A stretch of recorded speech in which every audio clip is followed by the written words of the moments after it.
it home. Got the car in the garage. Rudy decided to take off the bang door. Somebody parked in front of me. Who? Brian Page Howell. Oh. That's all right, it's just a door. Yeah, I think it's the fourth one this year. Third on this side. So, third on this side. Oh, and then took the fender off. Was the fender messed up too? No. So he's got to repaint that. We got to pull out the jam a little bit. Phil did that one when he spun out in front of me. And then Brian did this one when he spun out in front of me. So, whatevs. Racing.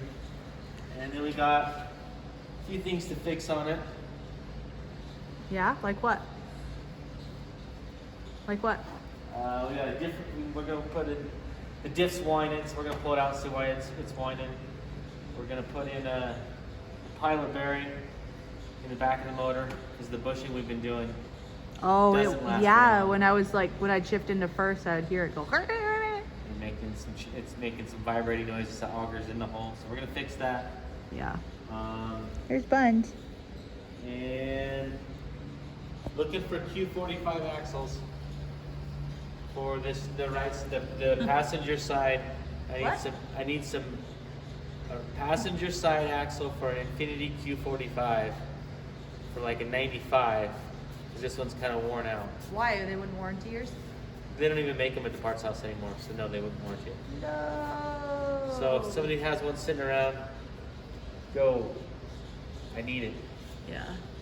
What else we got going on here? Other than that, the car worked really, really good. We still didn't, it drove for every event. Oh, we did crack our new windshield, huh? Cracked the new windshield. Well, we can get it fixed because it hasn't cracked too far, so I got to get on that.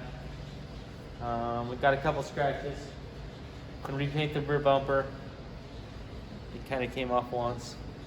And other than that, though, that's pretty good for 9 track days. Only bumper coming off one time, so yeah, it's the best average I've ever had. Well, so. And it was super low. You definitely plowed some sand and gravel. Yeah, it worked good though. Everything worked good. Cool. What about the motor?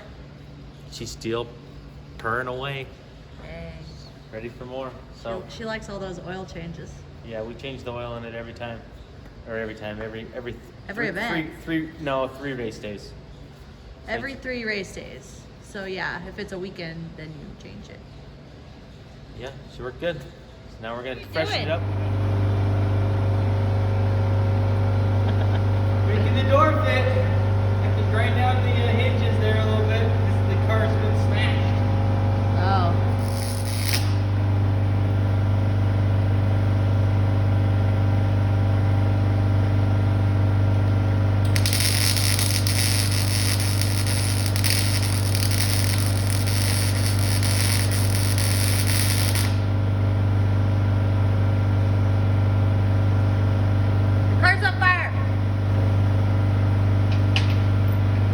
That's your plan, huh? Watch. Video this. Okay. Get close to it. Just welded it on. Let's see what we can do with just pure arm strength.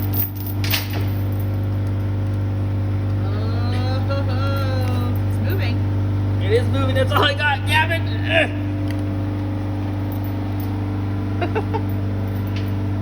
You need an elephant. You know what we need? Miniature donkey. Miniature donkey. We just need some leverage.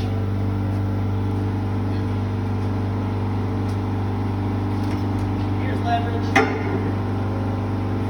Oh yeah, just have one of those lying around. Oh, you're gonna weld that onto that now? No, I'm just gonna put it both through the chain. Be good to go. Is it working? Oh yeah. Nice. What? Doors in? Doors in. Dang. Don't mind the minor slamming of the door. That's been that way for years.